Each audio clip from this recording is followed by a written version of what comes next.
If you've ever watched a family reunion where everybody seems to know exactly who's in charge, the African savanna can feel a little like that, only with lions, hippos, crocodiles, and elephants instead of aunties and uncles. Here, the land is warm, wild, and always on the move. Water dries up, dust rises, shadows grow long, and every animal has to make a choice: eat, hide, travel, or fight to hold on to what little the dry season leaves behind. In this kind of country, survival is never simple, and peace never lasts very long. But that is what makes it so unforgettable. Over the next little while, we're going to step into a world of big cats, towering giants, and rivers full of danger. It's a place where every sound matters and every heartbeat counts. So settle in, enjoy the journey, and when you get a moment, say hello in the comments and tell us where you're watching from. Have you ever seen a place that looks calm at first glance, but feels like it is holding its breath? The Luangwa Valley Savannah is that kind of place. By late afternoon, the hard light turns soft and golden, and the wide grasslands begin to glow. Dry earth, scattered trees, and winding riverbeds stretch out as far as the eye can see. You hear the low rustle of grass, the distant call of birds, and sometimes the deep thump of a giant moving beyond the trees. A land shaped by heat and survival.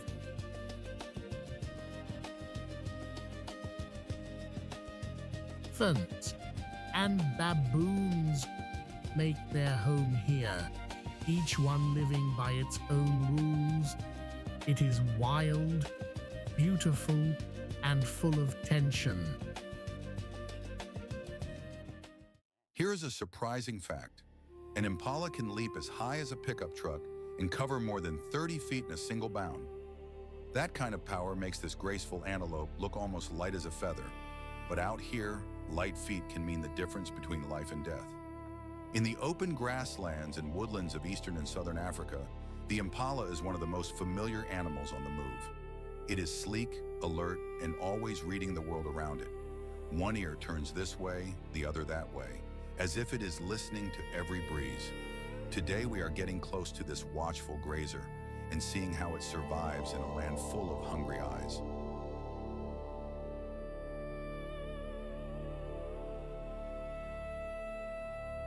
If you love wild places, I hope you'll say hello in the comments and let me know where you're watching from. The impala is a beautiful mix of grace and caution. It lives in herds that can number from a few dozen to many hundreds, and that group life gives it a better chance of spotting danger. You'll find impalas across the savanna, near woodlands, and around river edges where grass is fresh and water is nearby. One of the first things you notice is the shape of the body. It is slim and built for speed, with long legs like spring-loaded sticks. The coat is a warm reddish tan on the back, fading to a lighter cream on the belly and legs.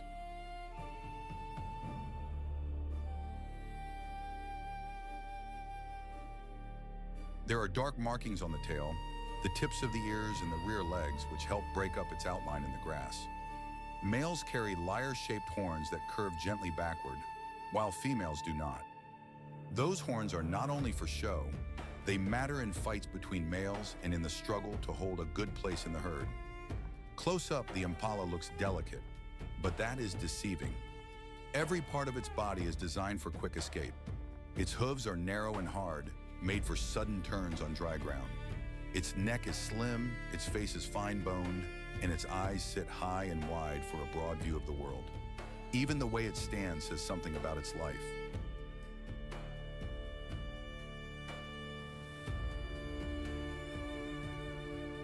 An impala rarely looks relaxed for long. It is always ready to spring. That alert posture is part of what makes it so successful. In the impala's world, there is no such thing as completely resting. It spends much of the day grazing on tender grasses, but it is not a careless eater. It keeps one eye on the ground and the other on the horizon, lifting its head at the slightest sign of movement. When the grass is lush, it will also browse on leaves, buds, and fresh shoots. That flexibility helps it make do when the season changes and food becomes harder to find. The impala's life follows the rhythm of the herd.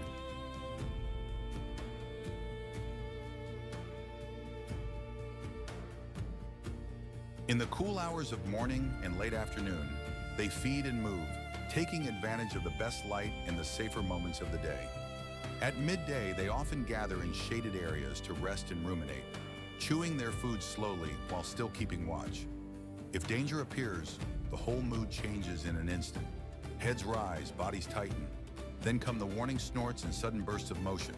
Impalas do not rely on a single trick. They rely on a whole set of smart habits. They stay in groups, they use open spaces for better visibility, and they keep moving often enough to avoid being an easy target. When they flee, their leaps are not just fast, they are confusing.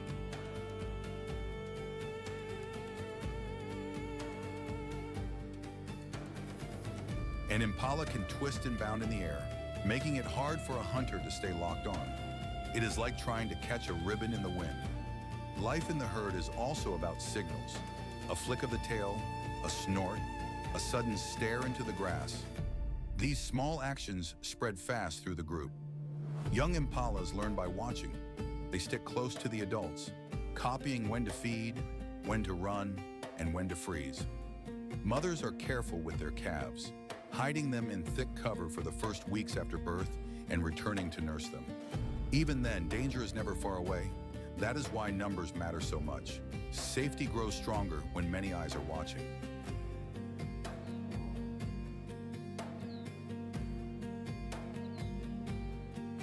During the breeding season, males become more territorial and more assertive. They mark and defend areas where females gather, and rival males may clash, horns against horns, in brief but forceful fights. These battles are usually less about injury and more about proving strength. The winner earns the chance to hold a good patch of land in the attention of females. It is a hard life, but a highly organized one, shaped by both competition and caution. The impala matters in ways we do not always notice at first glance. It is a major source of food for lions, leopards, cheetahs, hyenas, and wild dogs, helping support the wider chain of life on the savanna.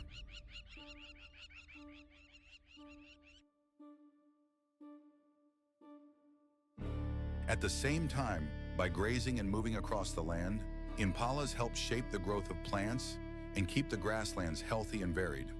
When they are thriving, it is a good sign that the land still has room for balance, and that is worth protecting. The impala may look like just another graceful antelope at first, but it carries the story of the savanna in every leap. It is quick, alert, and beautifully built for a world that never stays still.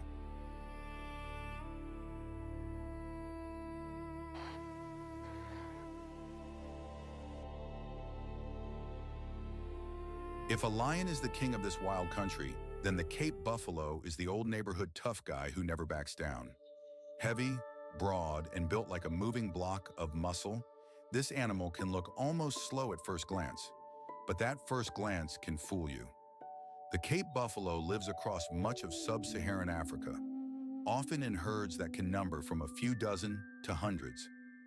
Its greatest strength is not just its size, but its stubborn courage and the way it stands together with the rest of the herd. These buffaloes are famous for being hard to read and even harder to push around. They graze in the open, travel in groups, and keep a wary eye on the grasslands around them.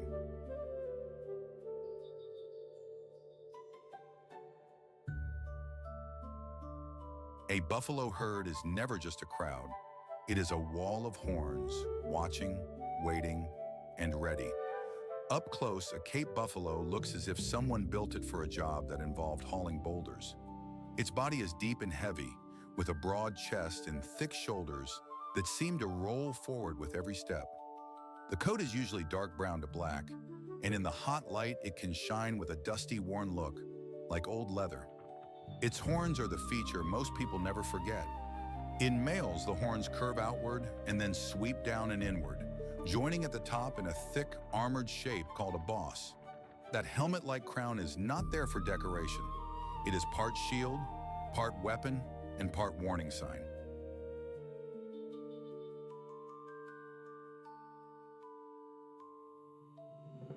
Even the face looks serious, with dark eyes set under a heavy brow and ears that flick at every sound. When a buffalo lifts its head through tall grass, it can seem almost prehistoric. These animals carry themselves with a kind of deep, grounded strength, like an old tractor that still has plenty of life left in it. They are not flashy. They do not need to be. Their whole shape says one thing clearly: do not underestimate me. Most of a Cape buffalo's day is spent doing the plain, necessary work of staying alive. It feeds mainly on grass, and it uses its wide mouth and strong lips to crop the blades close to the ground.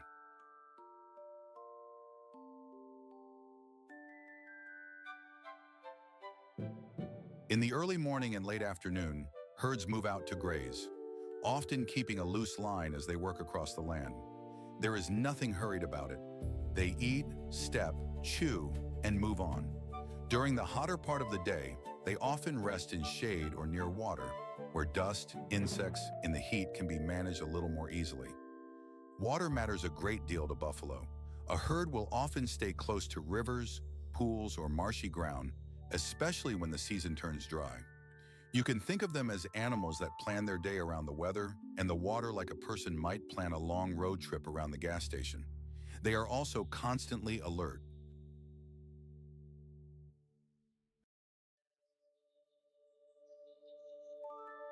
One animal raises its head, and soon the whole herd seems to sense that something has changed. Birds, scents, movement in the grass, even the sound of distant hooves can shift their behavior. This is a life built on caution and habit. Eat, watch, move, rest, repeat. A Cape buffalo is most comfortable when it is surrounded by others of its kind. Herd life gives these animals safety, and safety allows the young to grow. Calves stay close to their mothers, tucked into the protection of the group. When danger appears, adults often tighten the herd into a defensive ring, with the strongest animals at the edges and the young kept in the middle. That simple arrangement can mean everything.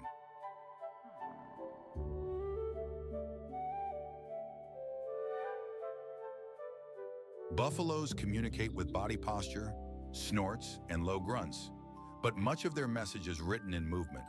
A head lift, a turn of the horns, a sudden shift in direction. The whole herd may respond in an instant. And when one buffalo is threatened, others may come back to help. That is one of the reasons people respect them so deeply. They are not lone wanderers. They are family animals, and they defend one another with real commitment. Mothers are attentive and protective, and calves learn the ways of the herd by staying close and watching older animals. Life in a buffalo group is not gentle in the soft, peaceful sense. It is practical, it is alert, it is full of memory.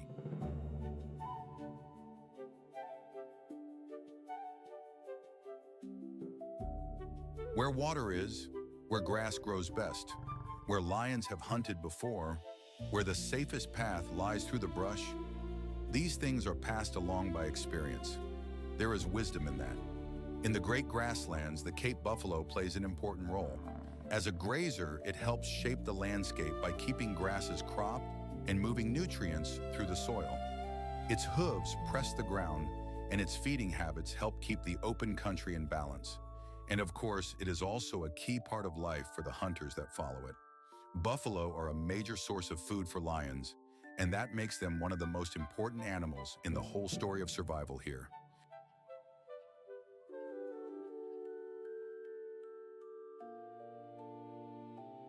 But this is not a simple relationship.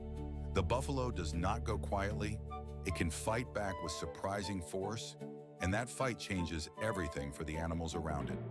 In a land where every meal matters, the Cape buffalo stands as one of the great tests.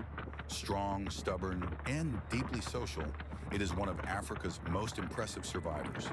And when a herd moves across the plain, it carries with it the feeling that the wild is still holding its ground.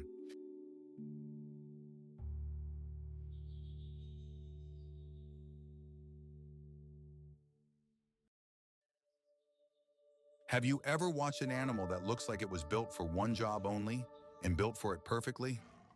The cheetah is that kind of cat. Out here on the Serengeti grasslands, where the wind combs through the tall gold grass, this sleek hunter lives life on the edge. It is the fastest land animal on Earth, but speed is only part of the story. The cheetah is a careful, lean, quietly determined survivor. And in a world full of lions, hyenas, and hard luck, that matters. Let's get to know the cat that turns a simple chase into one of nature's most breathtaking moments. The cheetah looks almost painted into the land. Its coat is pale gold with black spots, like sunlight broken by shadows.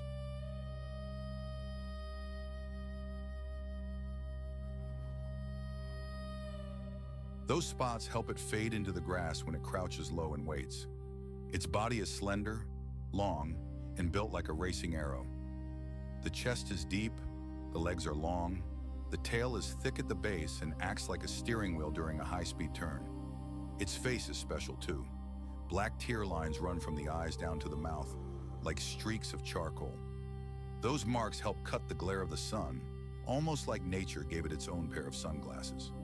A cheetah's head is small and round, with high-set eyes that scan the open plains. Unlike a lion's heavy build, the cheetah looks light, almost delicate. But do not let that fool you. Every part of this cat has a purpose.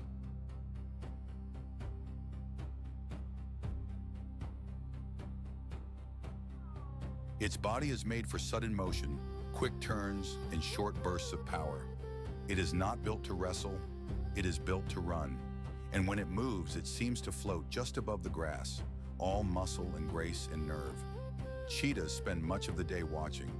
They rest in the shade when the sun is high, saving every bit of energy for the hunt.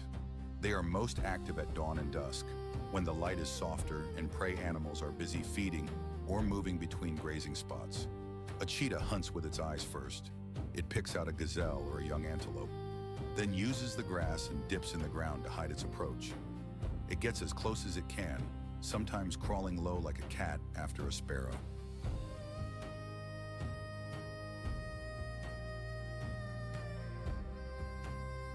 Then comes the burst. In just a few heartbeats, it explodes into a sprint that can reach around 60 miles an hour.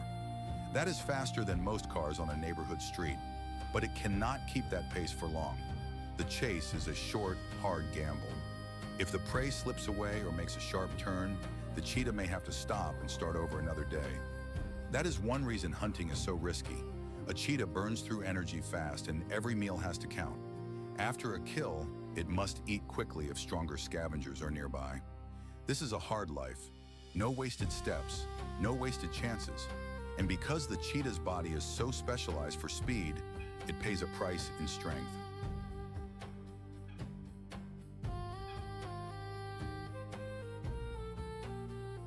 It is not as heavy or powerful as a lion. It wins with timing, not brute force. That makes every successful hunt feel like a small miracle. A cheetah's family life is mostly a quiet, careful story. Adult females usually live alone, except when they are raising cubs. A mother may bring up her young by herself, keeping them hidden in thick grass or low cover. The cubs are spotted and fluffy, almost like tiny versions of the adults with extra fuzz for camouflage. They stay close to their mother for months, learning how to move, stalk, and stay alert. At first they are playful, tumbling over one another and chasing grasshoppers or each other's tails. But play is practice.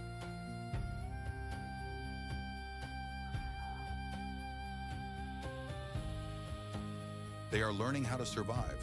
The mother teaches by example, and the cubs watch everything. They must learn not just how to run, but when to run, when to hide, and when to freeze. Young cheetahs face many dangers. Lions, hyenas, and even large birds can threaten the smallest cubs. That is why a mother cheetah is always watchful. She may move her family from one hiding place to another, careful not to leave a trail that can be followed. Male cheetahs sometimes live in small groups, often with brothers from the same litter. These coalitions help them hold territory and improve their chances of finding food and mates.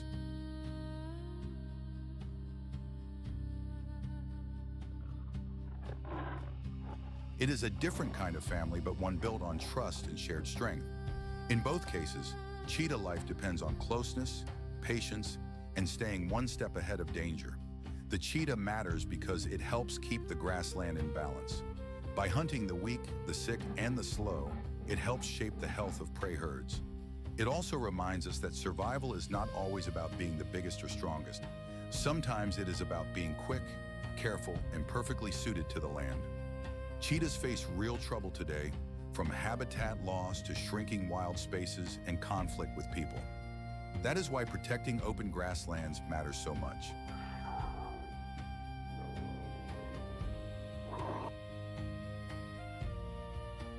When we protect the cheetah, we protect a whole world of life that depends on these open plains, and that is worth holding on to.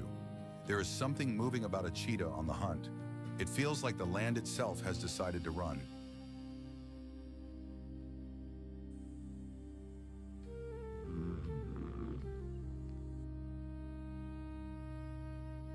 The smell hits first.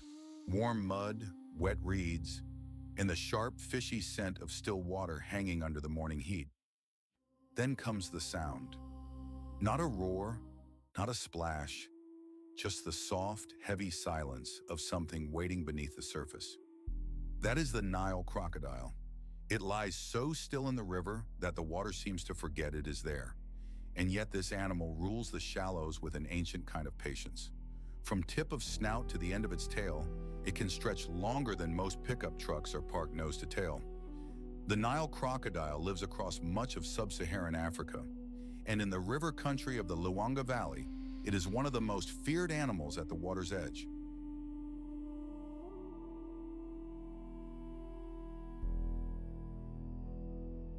What makes it so dangerous is not speed, it is timing.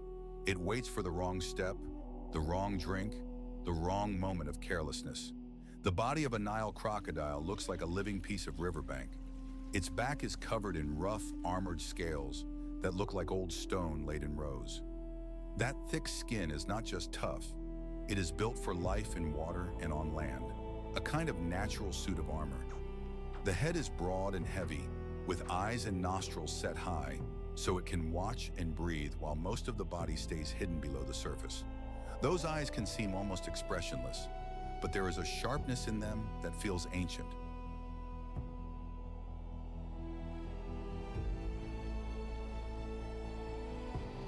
The tail is powerful and muscular, like a thick rope made for sudden force. One strong whip of that tail can send water flying in every direction. When a crocodile slides into the river, it does not look graceful in the way a fish or a bird might. It looks like a log that learned how to hunt.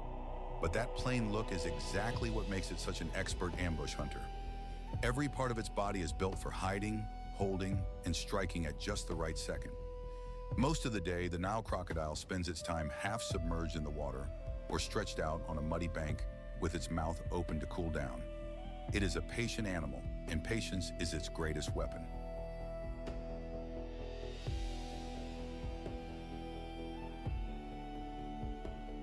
It does not waste energy chasing down every meal.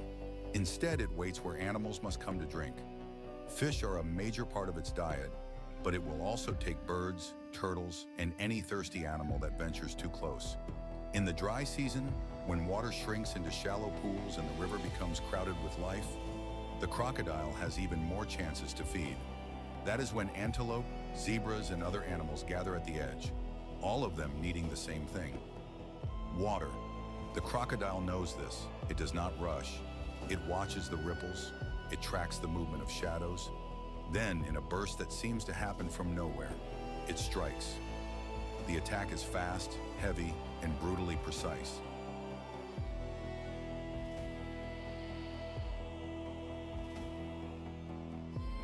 It grabs, twists, and drags.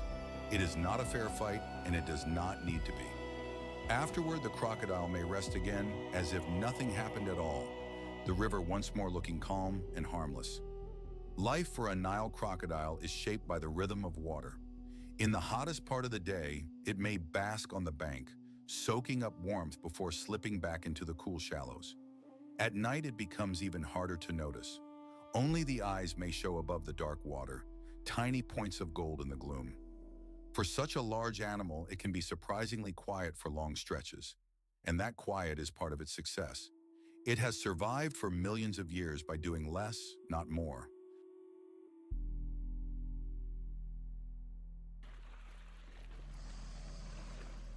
It saves its strength. It waits for the world to come to it. That way of life may seem simple, but it is deeply effective in a place where every meal matters. The Nile crocodile sits near the top of the food chain in these waters, helping keep river life in balance by taking the weak, the careless, and the unlucky.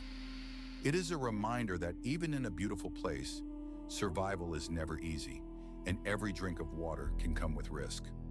And then there is the surprise. For all its fearsome reputation, the Nile crocodile is also a devoted mother. When it is time to nest, the female digs a pit in sand or soil and lays her eggs there carefully, sometimes 24, sometimes many more.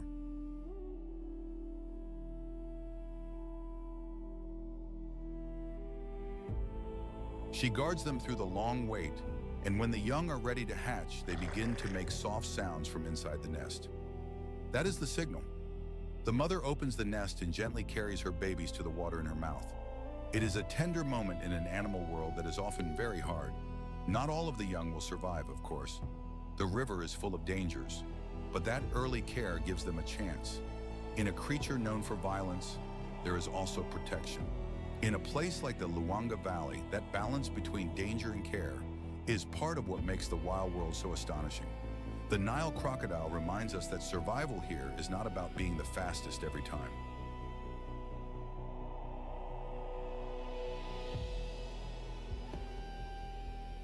Sometimes it is about being the stillest. Sometimes it is about waiting longer than anyone else.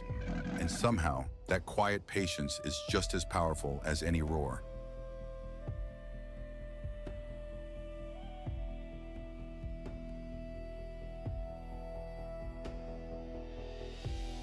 A deep, rolling grumble carries across the grasslands, and with it comes the musky smell of a million hooves and dry dust kicked into the air.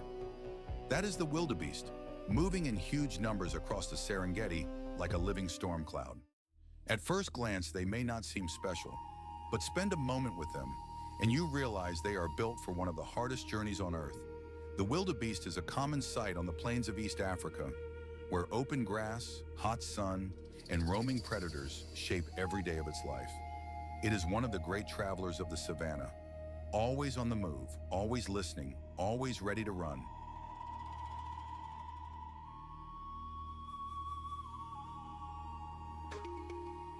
And in a land where survival depends on timing, speed, and instinct, the wildebeest is one of the key players in the whole wild drama.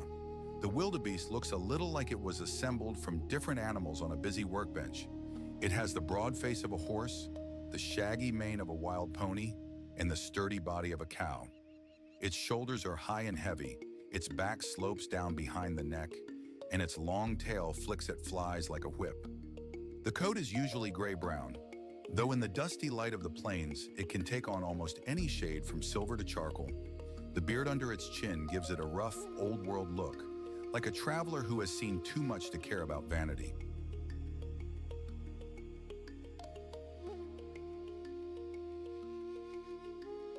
Males are usually darker and more muscular than females, with curved horns that sweep outward and up. Those horns are not fancy decoration. They are tools for pushing, wrestling, and defending space when needed. Up close, the animal has a restless look. The eyes are set wide apart, giving it a broad view of the world. That makes sense because on these open plains, danger can come from almost any direction. A wildebeest does not live a quiet life. It spends much of the day grazing, moving its head low through the short grass and pulling up mouthfuls of fresh green growth. It is a steady feeder, built for covering ground and keeping moving rather than lingering in one place too long.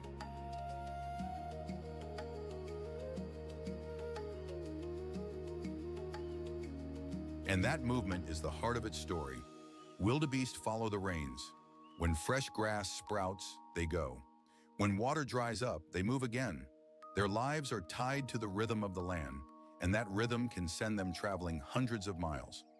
Along the way, they often mix with zebras and gazelles, each species using the plains a little differently.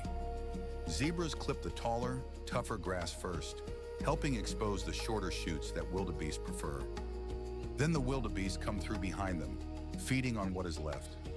It is not a planned partnership where both sides benefit in a neat, human way, but it does help all three species make the most of the same ground.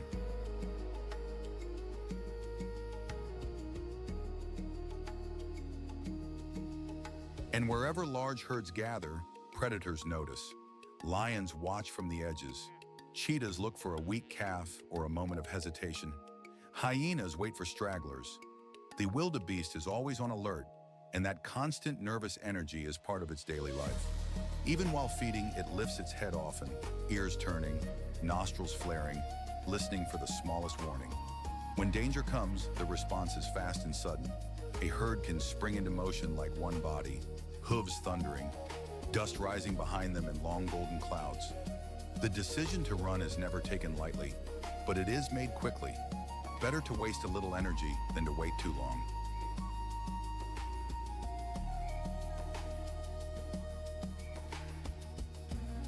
Family life for wildebeest is both simple and demanding. They gather in large herds and there is safety in that crowd. More eyes mean more chances to spot danger.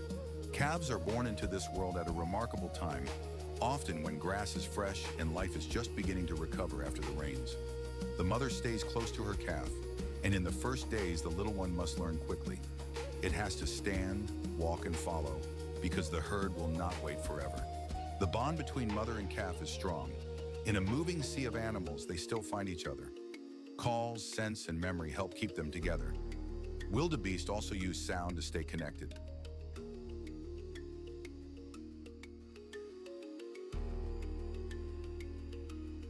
Their grunts and snorts may not sound graceful to us, but they matter a great deal out on the plains.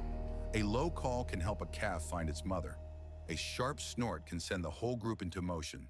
There is nothing delicate about life here. It is practical, urgent, and always in motion. The herd itself becomes a kind of shield. A predator trying to pick out one animal from thousands faces a hard job. Confusion helps the wildebeest survive. When the herd moves, it creates a wall of bodies, a blur of legs and horns and dust. And yet, for all that strength in numbers, each wildebeest remains vulnerable. A stumble can be deadly. A calf can fall behind.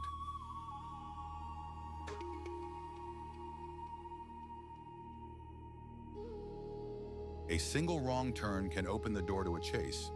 That is why the species has endured by being alert, mobile, and ready to adapt.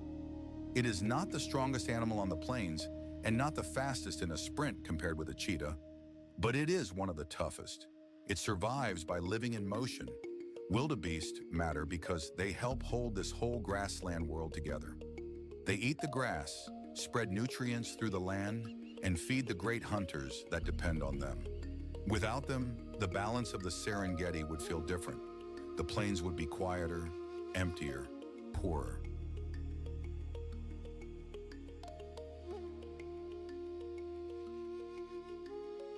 Their great migrations also stir the land itself, keeping the cycle of life moving from one season to the next.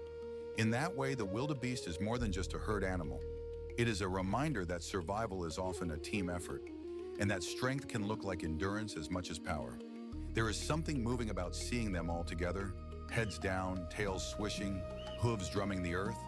They may seem ordinary at first, but in the wild, ordinary animals often do the most extraordinary work.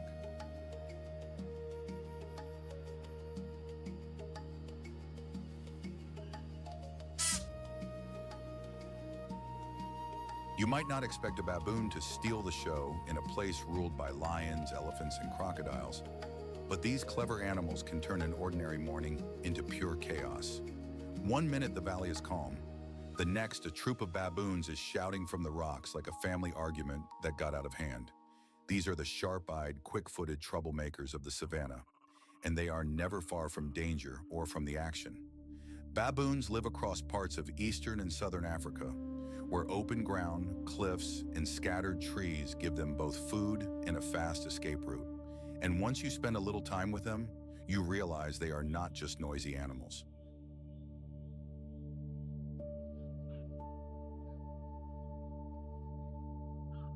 They are smart, social, and full of surprises. Baboons live in troops, and those troops can be as busy as a small town. Each animal has a place in the group, and they seem to know exactly how to read each other's moods. They feed on fruits, seeds, roots, grasses, insects, and small animals when they can find them. Their long faces, strong jaws, and dog-like bodies give them a tough, almost comical look, like they were built for both mischief and survival. Their fur varies from olive and gray to brown, and their rear ends often show bright colors that help other baboons recognize them. Long tails help with balance as they travel over rocks and across open ground.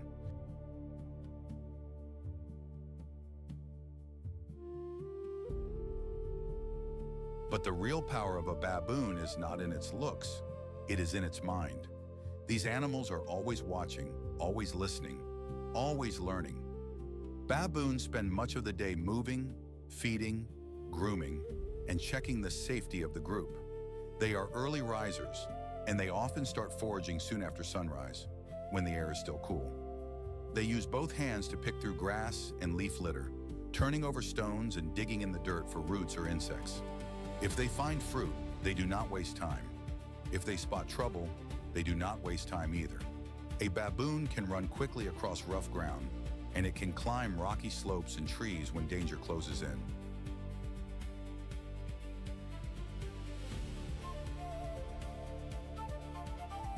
That makes it a hard animal to catch. And in a land where lions, leopards, and hyenas are always watching, that kind of speed matters. But baboons are not just busy snack hunters. They are also careful survivors.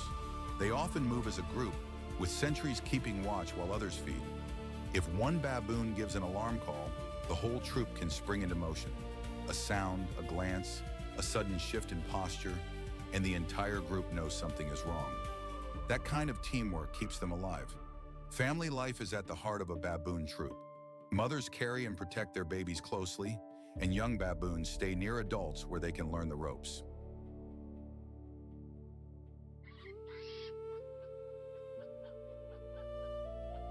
Grooming is a big part of daily life, and it is more than just cleaning fur. It helps calm nerves, build trust, and strengthen bonds. In a baboon troop, friendships matter. Rank matters too. Some baboons get more food, more attention, and more chances to lead, while others must wait their turn. It can be rough, and at times it can look downright tense. But those social rules help hold the group together. Young baboons grow up watching everything. They learn who to follow, where to feed, and how to stay safe around predators. They also learn how to read the faces and calls of the troop, which is a skill as important as speed or strength.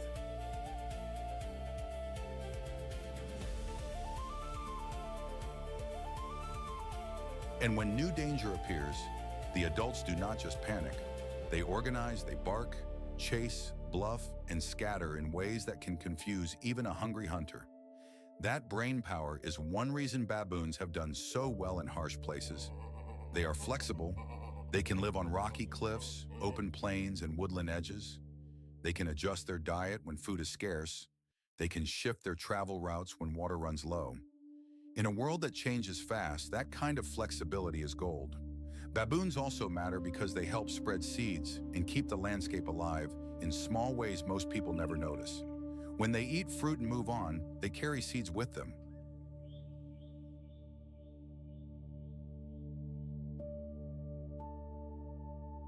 When they dig and search for food, they turn over soil. They are not the biggest animals on the land, but they are a busy thread in the whole fabric of the savannah, and that fabric would not be the same without them. There is something deeply familiar about baboons. Maybe it is the way they bicker, or the way they huddle, or the way they seem to be thinking 3 steps ahead. They remind us that life in the wild is not only about teeth and claws, it is also about family, memory, and watching out for one another. Under the first light of day, a baboon troop can feel like a whole little world, full of noise, nerve, and heart. And once you have seen them, you do not forget them.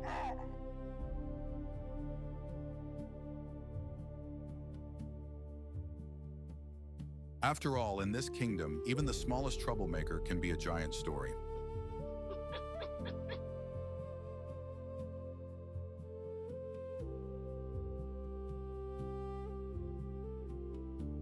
If you've ever watched a house cat leap off a sofa, imagine that cat shrunk down, stretched out, and given the nerves of a racehorse.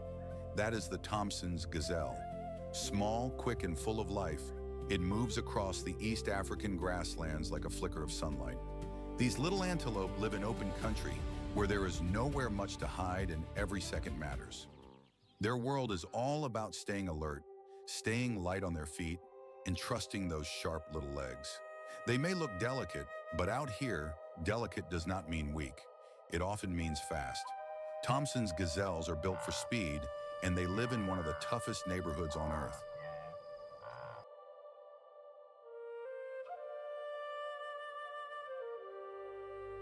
The plains are full of hungry eyes, and every day is a test.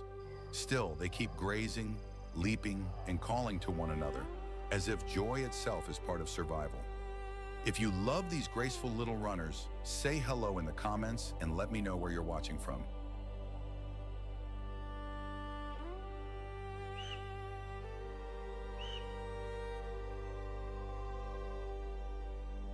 Out on the river, there is a kind of stillness that feels ancient. The water lies flat and dark, and then, almost without warning, a shape rises from it like a boulder coming to life. It is the hippopotamus, one of Africa's biggest and most surprising animals. At first glance, it looks slow and sleepy, but don't let that fool you. This heavy river giant can turn from calm to dangerous in a heartbeat. Hippos live in rivers and pools across sub-Saharan Africa, where water gives them shade, safety, and relief from the heat. They are built for life between land and water, and nearly everything about them tells that story.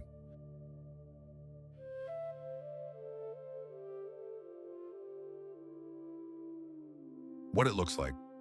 A hippo is a broad, barrel-shaped animal with a huge head, tiny ears, and eyes that sit high on the skull like little lookout posts. Its skin is thick, smooth, and grayish-brown, almost like wet stone. A big adult can weigh nearly 2 tons, yet it can still glide through the water with surprising ease. The mouth is its most unforgettable feature. When a hippo yawns, it doesn't look sleepy at all. It looks like a warning sign. That wide-open jaw can stretch more than 150 degrees, showing long canine teeth that can grow up to 20 inches. Those teeth are not for chewing grass. They are used in fights and displays of power.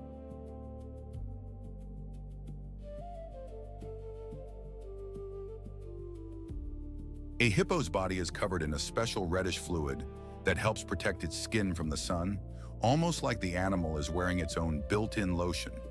Seen half submerged at dusk, with only the ears, eyes, and nostrils above the surface, a hippo can look almost unreal. How it spends its days. Most of the day, hippos stay in the water, almost motionless. That is not laziness, it is survival. The river keeps their skin cool and safe from the hot sun. When the day is at its fiercest, they may do little more than blink, breathe, and drift in place.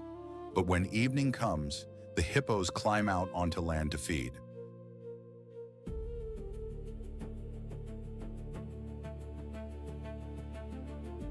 They usually graze on short grass, sometimes walking long distances under the cover of night. For such a massive animal, that may seem surprising, but a hippo still needs a lot of food to keep going. It is a careful routine, water by day, grass by night, and when the river grows low in the dry season, hippos may crowd into the few pools that remain, packed together like stubborn old neighbors who refuse to leave. Even then, they keep their calm for as long as they can. But if another hippo gets too close, or if a rival challenges the space they've claimed, that calm can vanish fast. Family life. Hippos are social animals, but not in the gentle way many people imagine.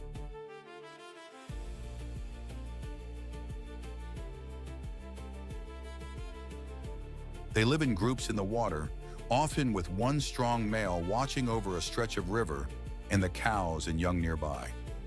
The rest of the group may float together, stand in the shallows, or move slowly through the pool, like drifting logs that breathe. Mothers are deeply protective of their calves. A baby hippo stays close to its mother for safety, learning where to rest, where to feed, and how to move in the river. The young can nurse even while partly underwater, which is a remarkable thing to watch. Hippos also talk to one another in their own ways. They grunt, snort, splash, and bellow. That deep roar can carry for nearly a mile.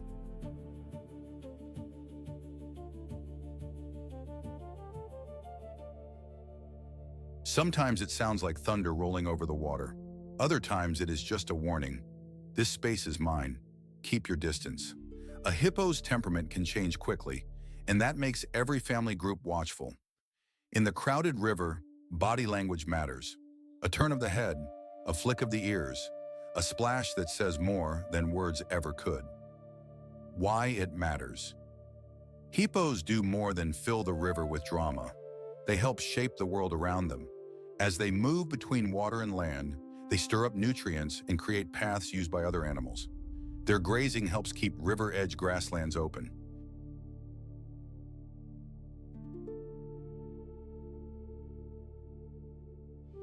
And their presence tells us something important about the health of the wet places they depend on. But hippos also face pressure when water becomes scarce or rivers change. In dry landscapes, every pool matters. Protecting hippos means protecting the rivers themselves, along with all the life that depends on them. There is something humbling about that. This huge, unpredictable animal is also a reminder that even the heaviest lives are tied to the smallest streams. Final thought. In the quiet of the river, the hippo seems almost like a piece of the landscape. But then it moves and you remember you are looking at one of nature's great powers.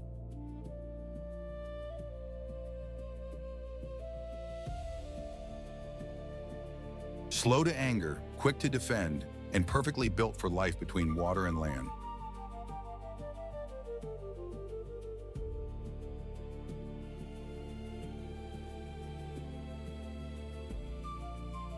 You might not expect one of Africa's most graceful animals to be built like a tower on stilts, but that is exactly what makes the giraffe so unforgettable. One glance and you know you are looking at something special. A giraffe can stand higher than most trees around it, stretching its long neck toward the sky like a living lookout post. It lives across the open savannas and woodland edges of places like the Serengeti, where the light is bright, the wind is warm, and danger can come from far away. But the giraffe is not just a pretty face with a funny walk. It is one of the most interesting animals on the plains, from its quiet family life to the way it feeds high above the crowd.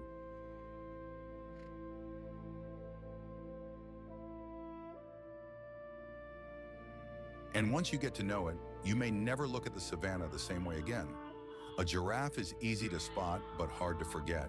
Its body is covered in a beautiful patchwork coat, like someone painted it with broad, uneven brushstrokes. No two giraffes wear the exact same pattern. Some have dark brown patches, others more golden ones, and each design helps break up its outline in the light and shadow of the trees. Those long legs look almost delicate at first glance, but they are strong and steady, built for carrying a huge body across rough ground. Its neck can seem almost impossible, reaching up as if it were made to browse the highest leaves in the world.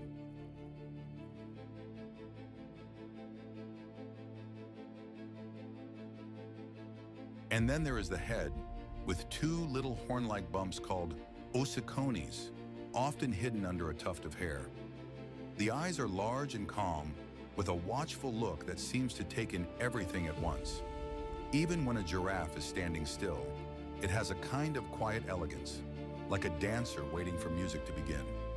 Most of the time, a giraffe spends its day eating. That long neck gives it access to leaves that other animals cannot easily reach, especially the tender leaves and shoots of acacia trees. It moves slowly through the brush, using its long, dark tongue to pull food from thorny branches.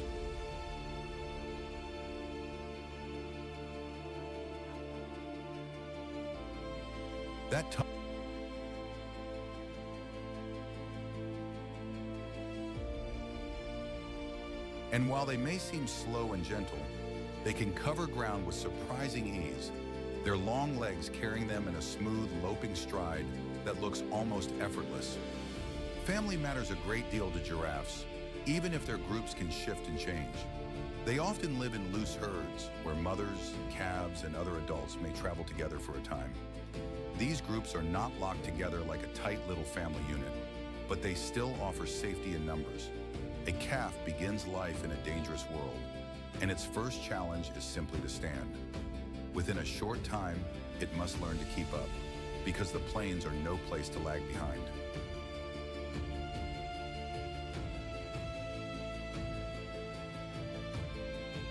Mother giraffes are attentive and protective, staying close to their young and using their height to keep watch for trouble.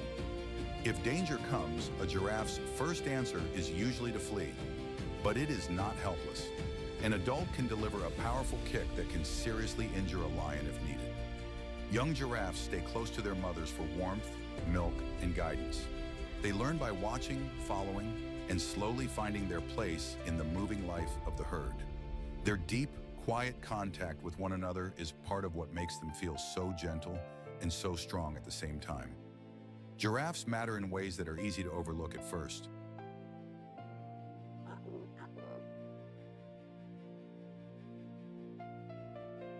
By feeding high in the trees, they help shape the landscape and keep plant growth in balance. Their browsing can open space for new leaves and fresh shoots, and that matters for many other animals sharing the same land. When giraffes move across the savanna, they also help connect life in subtle ways, carrying seeds and stirring the world around them as they go. But like so many animals of the wild, they face growing pressure from habitat loss and human expansion. That makes their survival all the more important. Protecting giraffes means protecting the open lands and healthy tree cover they need to live. And when we do that, we are not just saving one beautiful animal.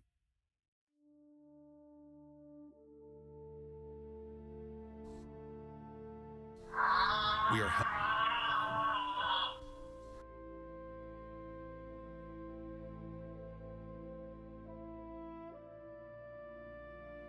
If you lined up 10 pickup trucks, an African elephant would still make them look small.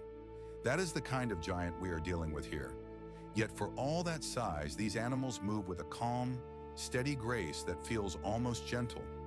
African elephants live in the broad savannas and dry valleys of eastern and southern Africa, where water can be hard to find and every day matters. What makes them so remarkable is not just their size, but the way they think, remember, and care for one another. They are the memory keepers of the land, and they can turn a dry valley into a place of life.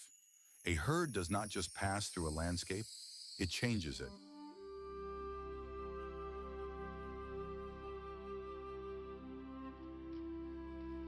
Now let's spend a little time with these amazing giants and see how they live, lead, and survive. African elephants are the largest land animals on Earth, and the first thing you notice is their sheer presence. An adult can stand well over 10 feet tall at the shoulder, with a body built like a moving hillside. Their skin looks rough and wrinkled, almost like cracked river clay. But that tough look hides an animal that is deeply sensitive. Their ears are enormous, shaped like wide fans. They flap them to help cool their bodies in the hot sun. And then there is the trunk, one of the most useful tools in the animal world.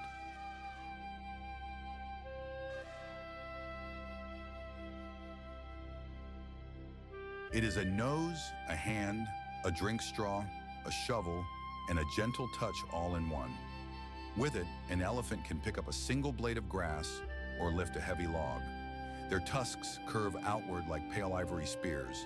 Though they are not weapons first, they are tools for digging, stripping bark, and moving branches aside. Even their eyes seem thoughtful, with a calm look that gives them a wise, old soul feeling. When a herd comes through, the whole scene changes. You hear branches snapping, you feel the ground tremble. You know something huge has arrived. Most of the day, elephants are busy eating, and they eat a lot.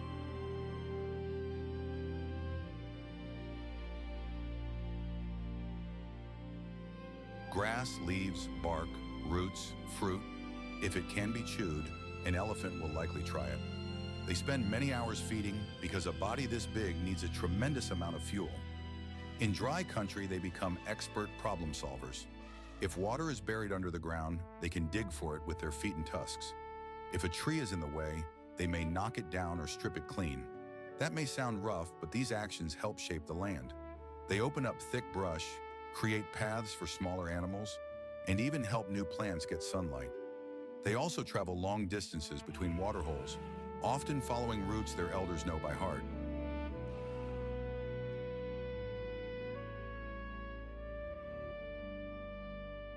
In the hottest part of the day, they rest in shade or stand in the cooling mud. At night or in the early morning, they move more freely, using the cooler air to cover ground. Their world is built around memory, and the older females know where to go when the land turns dry. Family is everything to an elephant. The herd is usually led by an experienced older female called the matriarch. She is not the biggest, but she may be the wisest. Her memory can mean the difference between life and death. She remembers where the rain pools last season, which path leads to safer ground, and where danger once waited. The younger females and their calves stay close, almost always within sight or touch.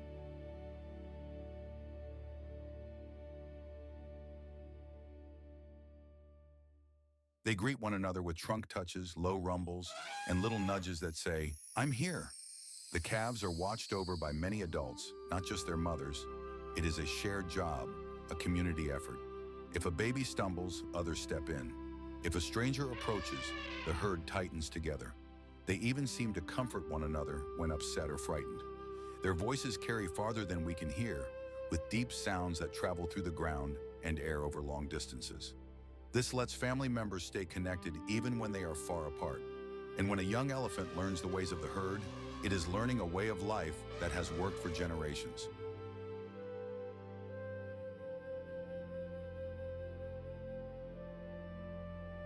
African elephants matter in a big way. By breaking branches, digging for water, and clearing paths, they help keep the land healthy and varied. Many smaller animals benefit from the changes they make. Birds, antelope, and insects all find opportunities in the spaces elephants open up. They are not just living in the savannah, they are helping shape it. But elephants also face real threats from shrinking habitat and illegal hunting for ivory. That is why their future depends on people making good choices and protecting the places they need. When elephants are safe, whole landscapes stay alive with them. And maybe that is the best thing about these giants.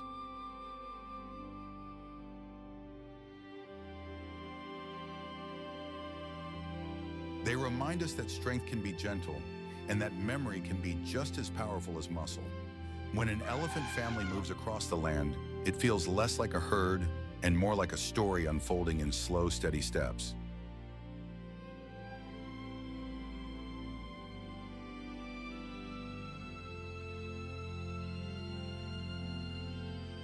There is a quiet kind of beauty in a zebra.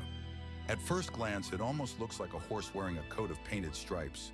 But spend a moment with them on the open grasslands, and you realize there is nothing ordinary about these animals at all.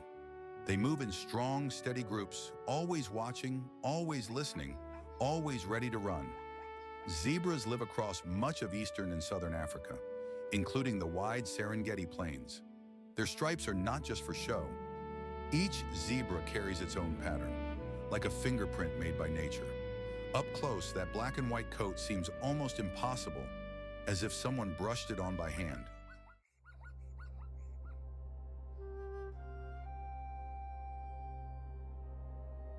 But every stripe has a place, and every zebra has its own way of fitting into the crowd. Out on the savannah, they travel with wildebeest and gazelle, sharing the same risky country and the same open horizon. A zebra's body is built for the grasslands. Long legs, strong lungs, sharp eyes, and a mane that stands up like a little ridge along the neck. Those stripes help more than people once thought. They can make it harder for flies to land, and they may confuse predators when a herd starts to move all at once. And when that herd takes off, it is a sight you do not forget. Hooves pounding, dust rising, white flashes and black lines spinning across the plain like a living storm.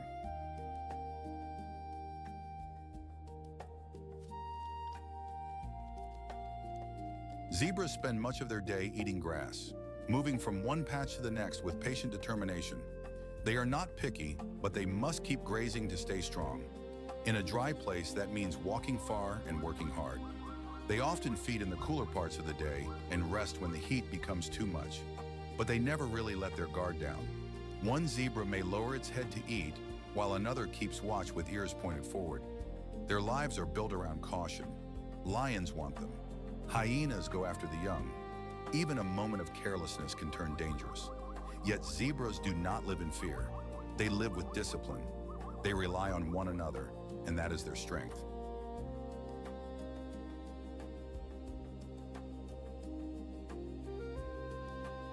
Family matters deeply to zebras. Many live in small family groups, and the bonds between mothers and foals are strong. A young zebra stays close, learning the layout of the land, the sounds of danger, and the safest places to graze. When trouble comes, the adults close ranks. They face threats together, kicking and biting if they have to. Those kicks are no joke. A zebra can defend itself with surprising force. Their calls matter too. A bark, a snort, a sharp little signal in the grass can warn the herd in an instant. In a world where danger can come out of tall grass without warning, being connected is everything. Zebras also matter in a bigger way than many people realize.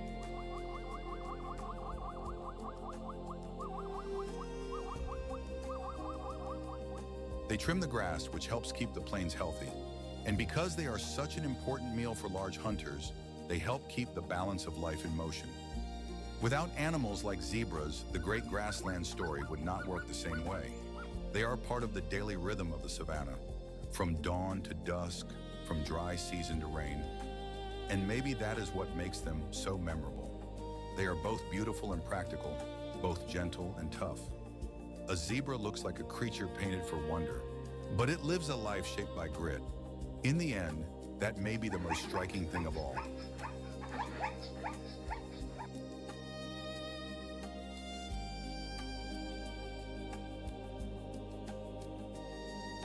If grass could smile, the Serengeti would be grinning from ear to ear. This great sweep of land rolls out like a green and gold blanket, dotted with acacia trees and alive with movement in every direction. When the wind runs across the plains, the tall grass ripples like water, and the whole landscape seems to breathe. In the cool morning, there is the soft buzz of insects and the distant calls of birds. By afternoon, the heat shimmers above the earth, and shadows grow thin and sharp. This is the country of speed and endurance, where cheetahs, gazelles, zebras, wildebeest, buffalo, giraffes, and impalas all share the same open stage.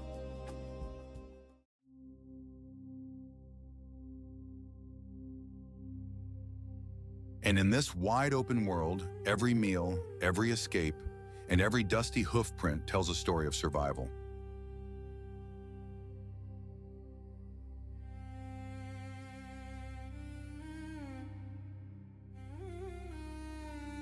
A lion can turn a whole valley quiet without ever raising its voice. One moment, the savanna is busy. The next, heads lift, ears twitch, and everything seems to freeze. That is the kind of power a lion carries. Meet the lion, ruler of the grasslands and the dry river country of Africa. It is built for strength, family, and patience, with a body that looks made from muscle and sunlight. What makes the lion so unforgettable is not just its roar, but the way it moves through the world as if it belongs there. In the Luangwa Valley, lions live in prides, and those prides are the heart of their lives. These cats do not simply survive here. They help shape the rhythm of the whole land.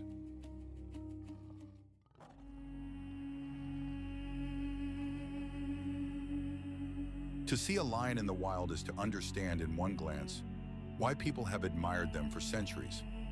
At a distance, a lion looks almost like a giant house cat made of gold and shadow. But up close, every part of it tells a different story. The mane of an adult male can be dark and heavy, like a rough wool collar tossed around the head and neck. It gives him a larger look and helps protect him during fights with rivals. Lionesses are sleeker, built a bit lighter, and that shape helps them move with speed and silence. Their coats are usually a tawny color, the same warm brown as dry grass in late summer, which helps them fade into the land like smoke.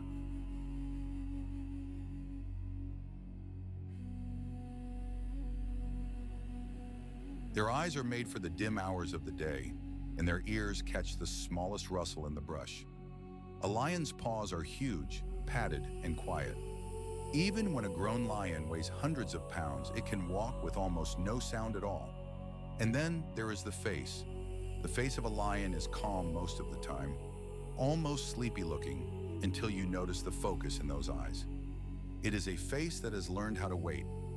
Lions spend much of their day resting in the shade, stretched out under a thorn tree or tucked beside tall grass where the sun cannot reach them. The heat of the valley makes midday hunting a hard job, so the pride saves its strength for the cooler hours.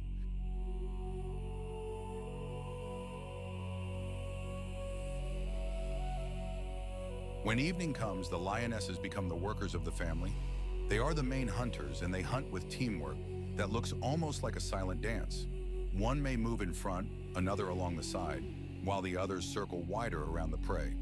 Their goal is simple: close the space, cut off escape, and move in before the target can think. A lioness can burst forward at surprising speed, but she cannot keep that pace for long. That is why every step matters. A hunt costs energy, and if the prey gets away, the pride pays for it with an empty belly. And that happens often. Only about 1 out of every 3 hunts ends in success. So a lion's day is not only about power,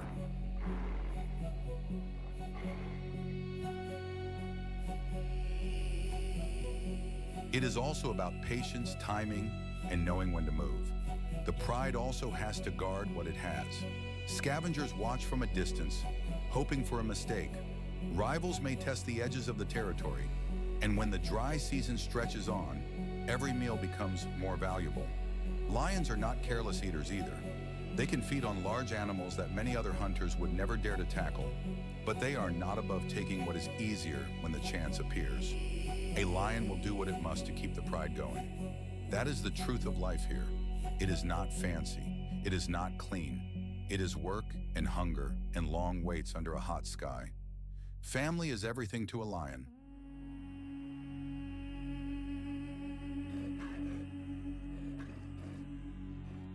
A pride is usually made up of related lionesses, their cubs, and 1 or more adult males. The lionesses often stay together for years, and that bond gives the pride its strength.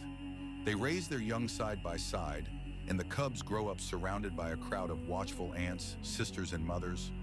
A cub's world begins with soft touch, warm milk, and the steady presence of the pride. Then comes play, so much play.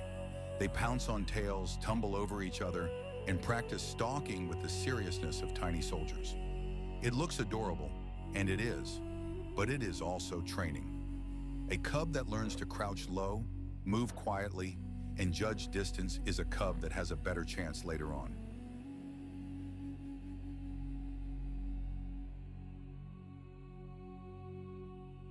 The adults teach without words. The young learn by watching. Lionesses also communicate in small ways all day long. A nudge, a lick, a low rumble, a tail flick. These little signals keep the family together. The males have a different job. They defend the pride's ground from outsiders, especially other males that may try to take over. That kind of challenge can be fierce, and the winners decide who gets to pass on their blood and protect the cubs already born. Life in a pride is not gentle, but it is steady, and that steadiness matters.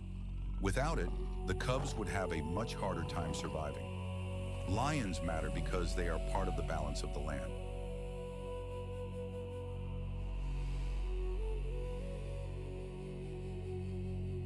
They help keep prey animals moving and alert, and that shapes how the whole savanna works.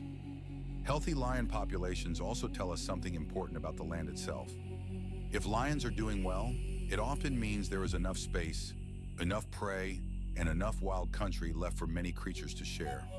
That makes the lion more than a symbol. It makes the lion a sign that the wild system is still breathing, and that is worth protecting. In the end, a lion is not just a hunter with a golden coat. It is a family animal, a patient watcher, and a keeper of the valley's old rhythm. If you stand still long enough in lion country, you may feel that rhythm for yourself.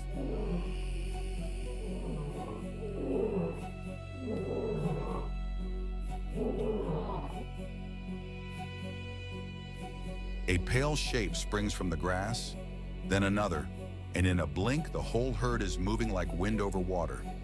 Sharp ears tilt, tails flick, hooves flash, and the air fills with that nervous, electric energy only a gazelle can bring.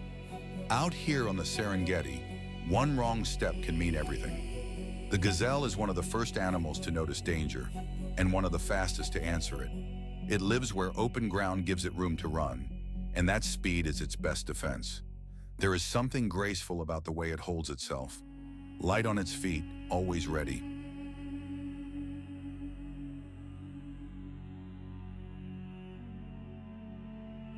These slim antelopes spend their lives watching, feeding, and racing for safety, and they do it with a kind of beauty that makes the savannah feel alive. A gazelle is not just prey, it is a survivor built for quick thinking and quick legs. The gazelle looks almost delicate at first glance, but up close it is all business. Its body is lean and narrow, made for speed instead of strength. Long legs carry it across the grass with barely a sound. Its coat is smooth and usually a warm tan color, which helps it blend into dry grass and sunlit plains.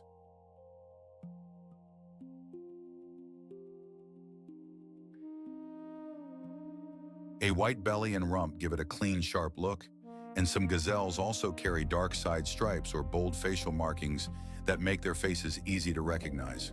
Their eyes are large and set wide apart, giving them a broad view of the world around them. Those eyes matter, so do the ears.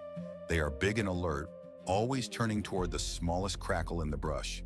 And then there are the horns. In many gazelles, both males and females have slender, curved horns that can look almost like fine black hooks against the sky. They are not heavy weapons like a buffalo's. They are more like elegant tools for warning, sparring, and staying in the game.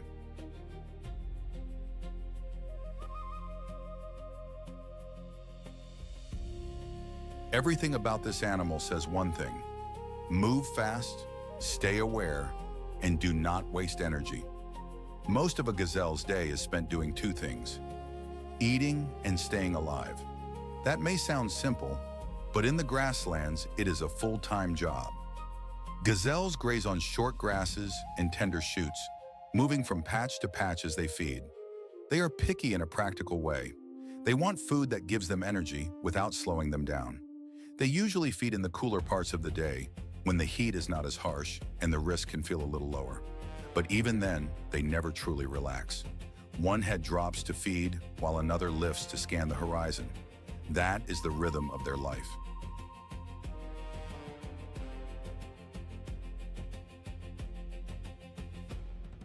If danger appears, they explode into motion. Their speed is famous, but so is their body language. A gazelle may stamp, snort, or make a sudden high leap called a pronk, where it springs into the air with stiff legs. It can look almost playful.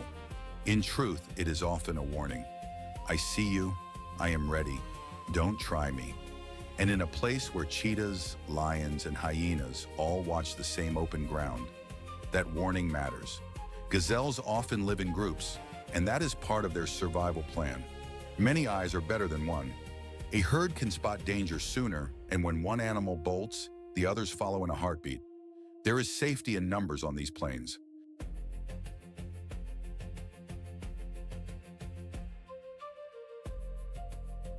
Mothers also have to be careful with their young.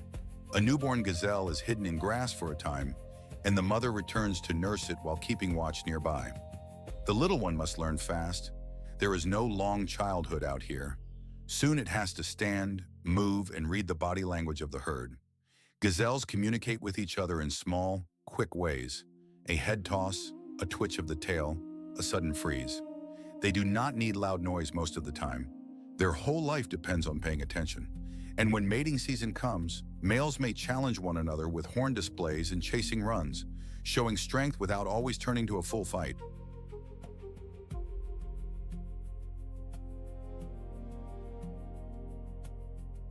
That matters too, because energy is precious.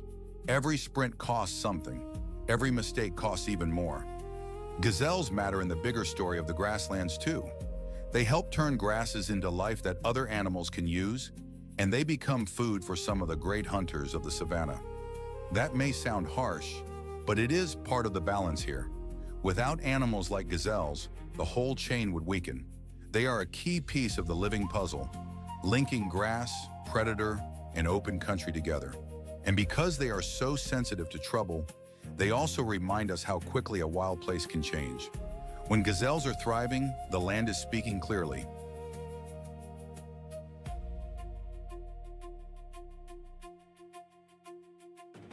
When they vanish, something is wrong. That is why protecting open grasslands matters so much. The gazelle may be light as a breeze, but it carries a heavy message. It tells us that survival in the wild is not only about strength, it is about awareness, timing, and grace under pressure. And when a gazelle leaps away across the golden plain, it feels like a little spark of hope running across the earth.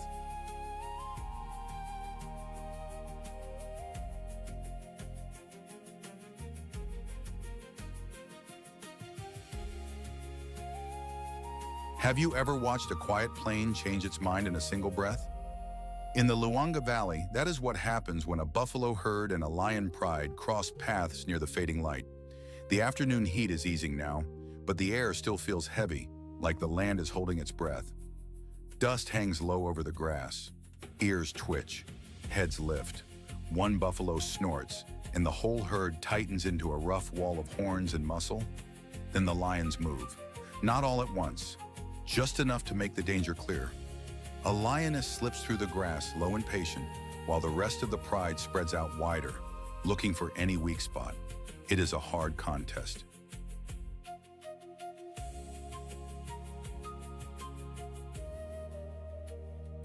The buffalo.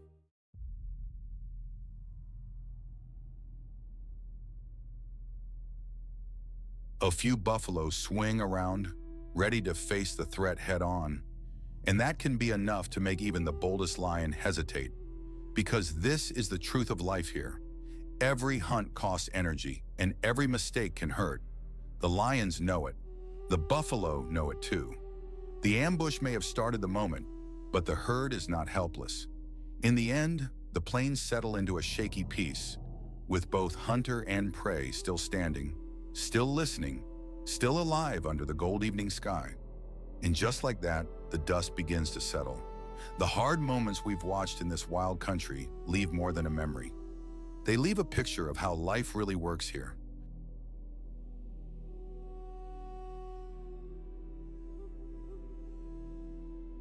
Lion.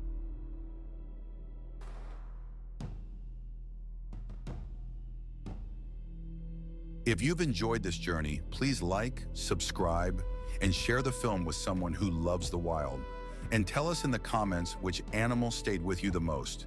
Until next time, keep looking for wonder, because the natural world is still telling its story, one heartbeat at a time.